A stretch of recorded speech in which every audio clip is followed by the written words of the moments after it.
एक हरे भरे मैदान में एक सफेद दाढ़ी वाला चरवाहा लाठी के सहारे शांति से बैठा था। उसके आसपास कुछ भेड़ें सुकून से चर रही थीं। एक भेड़ ने भरोसे से कहा, ये तो बाबा जी जैसे लगते हैं, हम सुरक्षित हैं। दूसरी भेड़ ने धीरे से कहा, लेकिन इसकी आंखों में कुछ अजीब सी चमक है, हमें सब्र और होश से काम लेना चाहिए। अचानक चरवाहे ने अपनी लाठी के भीतर छुपा हुआ खंजर निकाल लिया और एक मासूम भेड़ को मार डाला। बाकी भेड़ें घबराकर एक बुजुर्ग के पास दौड़ीं और सब कुछ बता दिया। बुजुर्ग ने चरवाहे से शांत स्वर में पूछा, क्या तुमने भेष बदलकर शिकार किया है?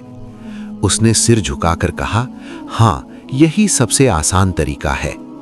तब बुजुर्ग ने सब्र और सच्चाई के साथ कहा, जो दरिंदे बनकर आता है वो कम खतरनाक होता है।